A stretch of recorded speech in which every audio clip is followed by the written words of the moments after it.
All right, folks, I've got 6 o'clock. Please silence your devices. All right, so at 6 o'clock, I call this meeting of the Saginaw City Council to order. Please rise for the pledges. I pledge allegiance To the flag of the United States of America and to the republic for which it stands, one nation, under God, indivisible, with liberty and justice for all. Honor the Texas flag. I pledge allegiance to thee, Texas, one state, under God, one and indivisible. Thank you. Please be seated. Do we have anybody here doing the invocation? I don't see Ronnie. All right, do I have a volunteer? Audience, staff, council, anybody feeling the urge? Anybody want to do? Okay. You want me to do it or do you want to do it? Brack, please. Let's pray.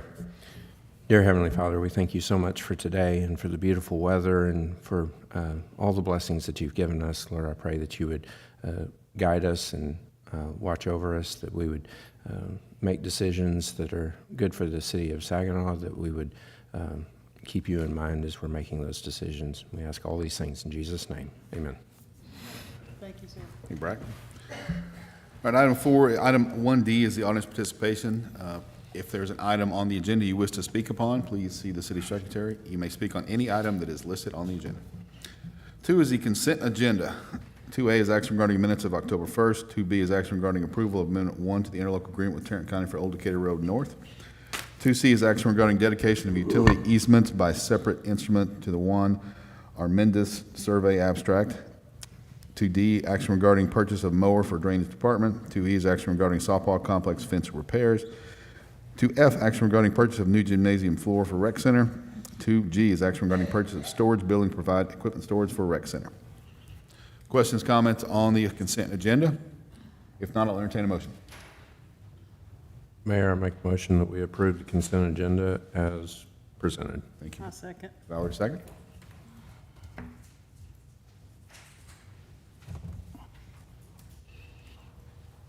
Motion passes. Let the record reflect we do have a quorum this evening. Thank you all for coming. 3A, employee recognition presentation. Gabe, what do we have this evening? Mayor, I don't think we have any this evening, so, yep. 3B is community presentation, family, career, and community leaders of America. We have a couple of nice folks here, so y'all come on up. Welcome. Please introduce yourselves. And Hi, I'm Maggie Henderson. I'm here to talk to you all about Family, Career, and Community Leaders of America. So most think of FCCLA as just another school club. However, FCCLA is a nationally recognized student-led organization with family as its central focus. Maggie, would you pull the microphone up so we can hear you? I'm so sorry. That's okay. That's all right. It's okay. We're on camera. We're being recorded. I just want to make sure everybody can hear you. Did y'all hear what I was saying at the beginning? Okay. We did. I just want to make sure the folks at home can hear you. That's all. Okay. You're doing great. Okay. All right. Okay. What was that? Okay. We have around 24,000 members annually in just the state of Texas and over 243,000 members nationally. All of the EMS ISD high schools have an FCCLA chapter. I'm a part of Boswell's chapter of FCCLA, in which I hold the position of Vice President of Membership, but more importantly, I also represent the Texas State Association of FCCLA as the Region 2 Vice President of Projects. FCCLA has many opportunities to offer students that go beyond just their time in high school. We help students expand leadership, develop real-world skills for life, enhance planning, goal setting, decision-making, and communication skills, and prepare them for future careers. FCCLA is based on all of the family and consumer science classes in the schools, such as culinary, child development, and human services. All of the FCS classes help teach real-world skills, and FCCLA only further helps by diving deeper into enhancing those skills. This spring, we will have our Region 2 conference in which students from schools all over will get together to showcase different projects they have made. There's a lot of different options for categories students can choose to compete in, and we always need evaluators to help judge these different categories. So I would like to formally invite you all to come join us as evaluators so you can really see what FCCLA is all about and how it prepares these students to be great leaders in the real world. And I also have a paper with some of the information that I can pass out. All right. We'd love to have it.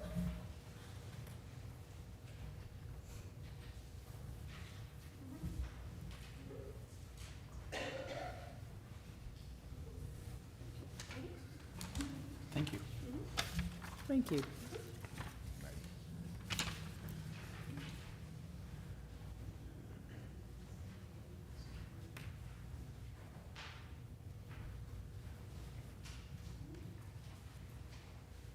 Do y'all have any questions? Any questions for Maggie? Yes, Mary, please.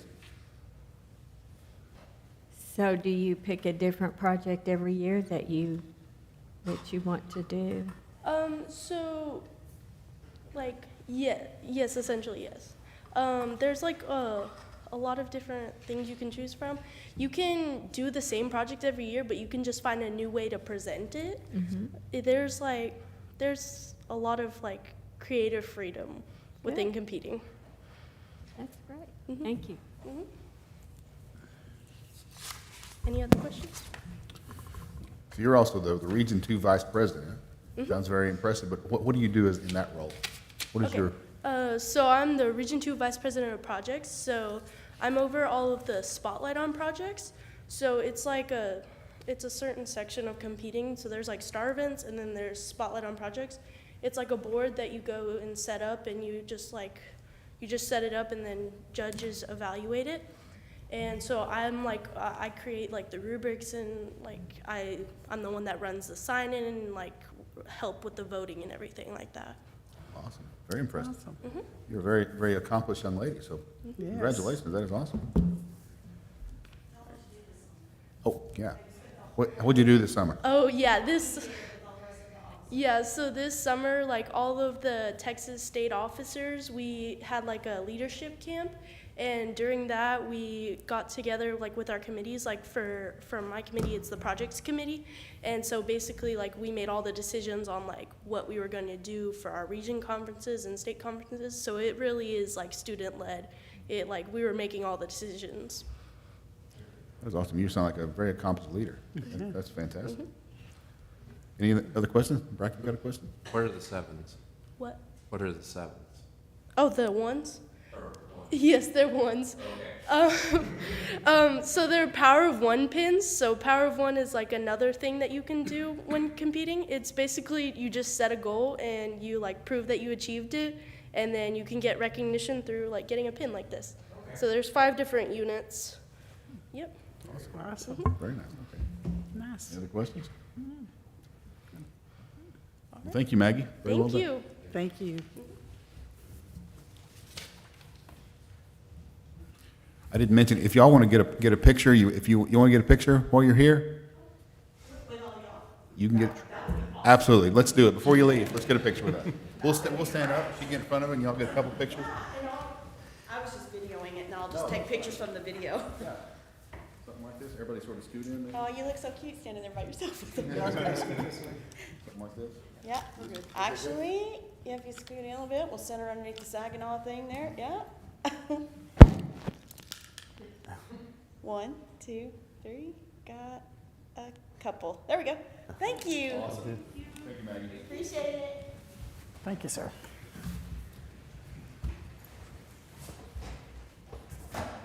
All right, for 3C and 3D, we have the Jared Kersey Show. Jared Kersey, Assistant Director of Public Works. Welcome, sir. Mayor and Council, thank you for having me here tonight. It's an honor and pleasure to talk about a program that we have recently re-implemented in Public Works. It's called the 212 Award Program. And just to tell you a little bit about that,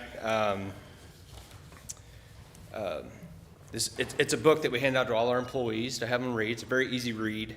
And the basis of it is this. At 211 degrees, water is still really hot. But that extra degree at 212, something changes. The water starts to boil. And once the water boils, it creates steam. And next thing you know, steam can power a train. So it's just an extra incentive program to, first off, I want to say this. We are very blessed to have the employees we do. They are awesome. They work endlessly for this community. But this is just something to say, hey, just a little incentive to go the extra degree, you know. So we're honoring people that do things without being told to do it, or something, or they come up with an idea that may cost, save some money somewhere, things like that. So, so for our first awards, I just want to recognize 3 employees tonight, and I had each of their supervisors write just a short little reason as to why they're getting it. So the first one is out of Public Services. His name is Ray Hatton. He has been chosen for the 212 award. Corey Smith, his supervisor, wrote this. He's been chosen for this award for the Public Services Department. Ray has been working for the city of Saginaw for 9.5 years. There are many employees who have never seen or met the man. Now that's sort of an inside joke around the city because Ray is always working somewhere. He's going to be working hard somewhere. But he likes to stay out of sight, But he's working very hard. Ray stays busy throughout the year handling all sorts of projects, anything from concrete repair to building a concrete wall to grading dirt work for water runoff to building handrails for the parks. Ray can do it all. The thing that makes Ray a perfect recipient for this award is he's always filling a need. It may not always be a large project. Sometimes it is the small things that count. Ray picks up limbs, trash, and other debris along the right-of-ways as he drives by them. He constantly picks up trash around the public works yard. After working on the berm and concrete wall, he put erosion mat along the grade to help prevent washout of the berm. Ray overheard a citizen complaining about the mud at the entrance of the Highland Dog Park, so he installed sand at that entrance to help prevent a mud pit like the citizen complained about. All these small chores are done without management telling him this needs to be done. Ray constantly goes above and beyond daily. Ray Hatton is a perfect example of an employee that has 212 work ethic, even though when he was told he would be receiving this award, his response was a smile on his face and said, "I'm just doing my job." Unfortunately, Ray couldn't join us tonight. The next recipient is Jeremy Matthews. He's in the Water Wastewater Department. He is our water quality specialist. Jeremy oversees all of our monthly water samples and reports that are required by TCEQ. He has proven himself time and time again to be efficient and competent, taking care of extremely important responsibilities for the city of Saginaw's water distribution system. Since stepping into the water quality specialist position, Jeremy has gone above and beyond ensuring all monthly samples are passing, which ensures the citizens are receiving a superior water product. Jeremy also took lead on completing the lead and copper inventory project that was required by the EPA and TCEQ. Jeremy always displays great customer service skills, problem solving in the field, and great accuracy in completing tasks. This is why Jeremy Matthews has been identified as someone who gives the city of Saginaw 212 degrees. Jeremy couldn't make it tonight, but him and his wife welcomed their second child today. And I'm happy to report healthy baby boy and mom is doing very well. It's a good excuse. That's a good reason. And our last recipient is in the Water Wastewater Department. Ronnie Martinez, superintendent, wrote this. Upon my arrival with the city of Saginaw 9 months ago, I tasked myself with several things, one of them being to find untapped potential. It was easy to recognize CJ's eagerness to not only accept the task given to him, but even more importantly, his eagerness to see it through. As a leader, I believe it is our responsibility to sow into our employees, especially the ones that show the willingness to buy into our city, an organization as a whole. CJ has demonstrated great customer service to our residents and shown his ability to lead the team to great results under high-pressure situations. We are blessed and proud to have CJ as a representative of our department. It is CJ and other employees just like him going the extra mile, providing the steam that powers our train every day. And CJ is here. I'd like to recognize him.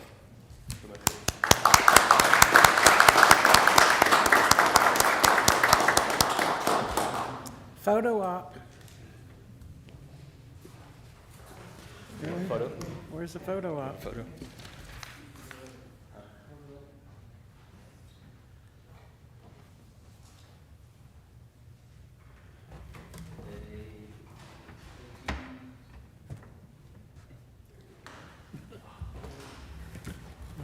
And I just want to say this. I believe this with all my heart. You can speak life or death into a situation, and I love it when we get the opportunity to speak life into our employees. So I just wanted to say that. And also, if anybody wants one of these books, let us do. know. I think I want one. Yeah. I was We'll fixing we'll to get ask you all the same copies. Yeah, please, that's great. Yes. Thank you. Mayor, I might add one thing. So if you recall in our budget discussions, we talked about a valve replacement program. That was an idea that Ronnie had. If y'all get a chance, CJ Angel's tripping me out with the hat, man. I've never seen you, but you wear it well. Give George Strader his money. But these guys, if you go check the shop out, not that it was unkempt, a former utility superintendent is speaking before you, but it is clean and spotless. CJ's worked on a kind of an inventory checkout system. Ronnie is going to get us on a consistent schedule for valve replacement. These are things that don't go unrecognized. So thank you so much, Jim. Here, here. Well done. So we're moving to the 3D. So 3D presentation regarding remodeling of the John Ed Keeter Library. Yes. Jared Kirsch. Yes, all right, Mayor and Council. As you know, we have started the design process, conceptual design of the John Ed Keeter building next door. It is about 50% complete, and they are PGL is projecting 100% completion by mid-December. Just as a reminder, those costs are being funded through ARPA funds, which was approved by City Council. Wanted to add that staff has decided through this process, whenever we do start to do the construction manager at risk process for this project, which is what we're currently doing for the library project, new library. And so I've got a few slides here. And just to be clear, these are all conceptual, nothing's in stone, but it's just a good legwork here, starting point. So as you can see, this is their first conceptual design of the interior of the building. They're looking to house anywhere from 23 to 26 employees, with about 21 offices being built. Some of those offices will have shared workspace inside of them, so there'll be multiple employees inside one office.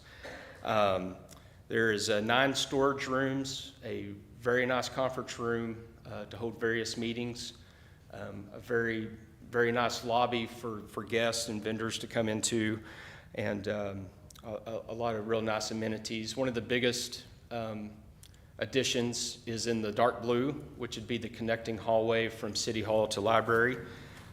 It'll serve 2 purposes. Number one, just a great connection for employees to walk back and forth in a climate-controlled setting. This will help various employees. I'm just using an example for Janice, for instance, may have to come back and forth for different files and records and things like that. But it'd be a great addition. But also it'd allow us to add more storage, which you can never have enough of in that process. There's a look from the top of what the connection possibly look like right there. They're in the middle between the 2 buildings. We did receive a cost estimate, which it is just an estimate.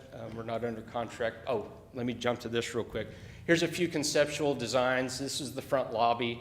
Just in essence, we'll have 2 front windows, one for building code enforcement and one for public works for guests and citizens to conduct business in. This was their concept for the copier room. Workstation there, and this is just some workstations, just some ideas they have on the concept there. Next is the cost estimate, and we'll go straight to it. They did estimate if we were to use exactly everything that they had recommended, it came back as $5.3 million, a little over $5.3 million. But staff is currently going over each line item through the cost estimate, trying to be very practical in what we really need. So there are some areas that we're going to be able to shave off. One of the examples is furniture expense, which was, they were projecting $361 if we went all new, but all of our staff, for the most part, has very good quality desks and equipment, so we'll be able to move that in without having to buy a lot of new furniture. And then also, some of the must-haves, though, that in this project that we've really got to look at is a new HVAC system.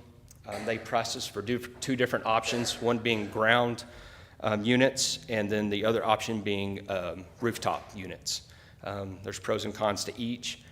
There's about a $40,000 difference between the 2. So It's something that staff will continue to talk and figure out what's most efficient on that. Also, something that we're going to have to do is fire sprinkler both City Hall and the new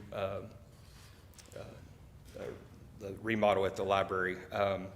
It's cheaper to do it all at once rather than separate it. So it'd be one tap instead of multiples on down the line. And that came recommended by Chief Spears and John Cook, Fire Marshal. And then also we do have to repair the roof. That was not a part of the estimate. And we're looking at, you know, it could be around $300,000 to $400,000 to replace the roof. So obviously, you know, none of this is in stone or under contract, but, and like I said, staff is going to do everything we can to minimize all the cost and be practical in whatever we do. PJL did design a few alternative exterior options if we were interested. They did not give price quotes on those. This is what it'll look like if we do nothing. So the front is still the same. They'll power wash the front. Now, if you'll look on the front of City Hall there with the white stone, when we go to the back view, the connecting building will have the same white stone as the front of City Hall. Would be the only difference there. This was another concept that they came up with just for everybody to look at, a possible wall breezeway in the front to just give it a new look. It would match the stone front of City Hall. And there's an aerial view of what it would look like on the front. And then also, if we wanted to go all in, it'd be just a complete remodel of the front and the side. Can you go back one? Sure, picture? I sure can. One more. Yes. So is that just a facade, that whole big front piece there? That's basically, yes, what it is. Yeah, How would you do they that? talked about that they could make it covered, but it was just sort of a wall to upgrade the look. But, Okay. and then this was the last view of, and it would be just a totally different concept there. Adding several windows and things, which is actually one of the things they've brought up is natural lighting is minimal there, so. But, So are you gonna walk through the, good questions, I'll get right in there. I'm more worried about the actual working space, so as we Yes. go through this, to make sure that all the individuals that's gonna be using that space, it's usable. Yes. You know, and that, if we, here's my thing, if we're gonna spend the money, I wanna spend the money to make sure that space inside is most usable, not a facade wall. right. So did Right. we get all the people who's gonna use this space day in, day out? Did they feed their inputs in? And does this meet that criteria? And will it meet our criteria, say, for build out to 30-some thousand people? Right, right. Yes, and that's the goal. I I'm mean, sorry? That's the goal, for sure. Yeah. We want this building to be relevant 20 years from now. That's right. Not, Yeah. you know, not just the I mean, present. so I see all of Yeah. I seen those little rooms, but I'd have to go back and look at the rooms, and I'm not an Yes, expert in that area. so- and the office concept is not completed yet, so that's just the very beginning stages of it, so. What departments do we think will move there? Oh, yes, it'd be Public Works, Building Code Enforcement, Communications, IT, City Secretary will be there. Okay. And Economic Development, Keith, yes. So, I mean, so each one of those departments, have they looked over this concept and they okay with it? Well, once again, no, we haven't had a meeting as a whole yet. Okay. This has sort of been the first bringing it up, so. Now, we met earlier on and got ideas, if that's what you're asking, yes. Yeah. But I don't think they've seen the new concept. So what was the cost, 5 million? 5.3, 5.367,329. Rounded up to 6 million? yes, but, Well, by the time you put the roof on, that's 300,000, yeah, so. yes. Cool. Remember, this is just a start, and we don't have money for this yet, so we've just got to talk about that. But this is just to give us an idea of what's coming. Yeah. So.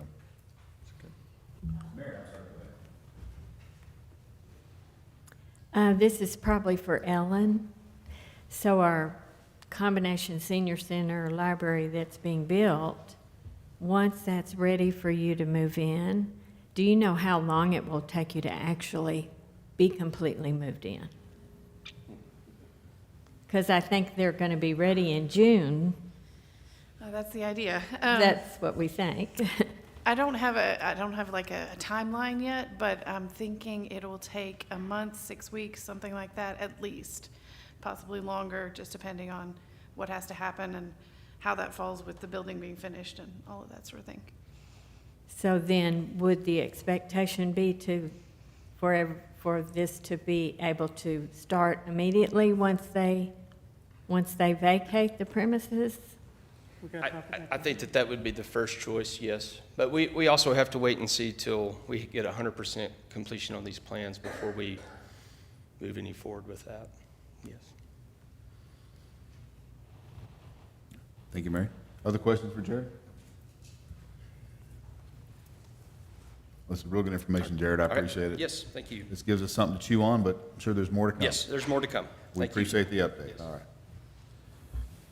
All right, moving forward, item 4A, consideration action regarding city council meeting scheduled for November 5th, which is election day. Dennis England, City Secretary. Yes, Mayor. In the past, of course, every election year when we have the November election, it's always the first Tuesday, which is always the city council meeting. So we've had some comments from citizens and different ones that we should think about canceling.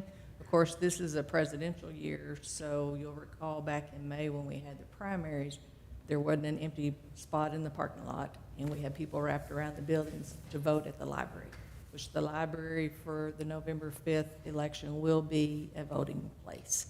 So we're expecting a crowd for that. So this item is on the agenda just for your consideration. You can leave the meeting as it is, you can cancel, you could move it to another night, you can move it to another location. It's just an option for y'all to consider what you want to do. So are there any limitations as to when we can move or what day we move it to? There's really not, is there, as far as There's- when's the chambers open? Yeah. Okay. And now, of course, we have on, first and third is council, the second is P and Z, and then the Sure. fourth is Board of Adjustment. Sure, absolutely. Yeah, I wouldn't want to move anything out of that week. I'd want to keep it in that same week. And my thought is, we've got 2 meetings in November, 2 in December. Typically, we cancel the second one in December, if y'all are okay with that. So I would think we'd want to have the November 5th meeting, just maybe move it a day or two. Why don't we move it to Wednesday or Monday? Wednesday church night, or I think Monday would be better. Monday might be better, Wednesday's yeah. church night for a lot of people. what do y'all think? Monday the 4th? You good with that? Nick? Good. Let's move it to Monday the 4th then. Everybody's okay with that? That'll work for everybody? There's nothing else scheduled in the chamber that night, is there? No. Okay. Yeah, Let's move it to Monday the 4th. that works. Sounds great. No, it's good. I'm glad we're doing this because we've gotten concerns in the past about having it on election night, so this will just clear us out of the way. All right. I hate to say it, but that's it, isn't it? Wow. Do we have to vote on that? Because we have to do an action. I think Janice we have an action for this? Do I need a motion? Do I need to move it? Okay. Well, then I will entertain a motion for moving the council meeting. Mayor, I make a motion that we move it to Monday, Monday, November the 5th. the 4th. 4th. All second? All right.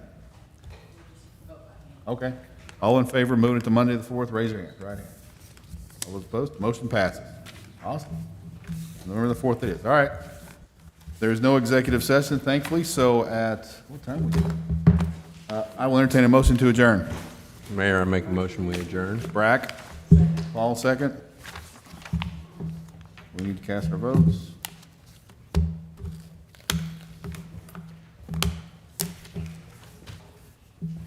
Motion passes at 6:29. We are adjourned. Thank y'all.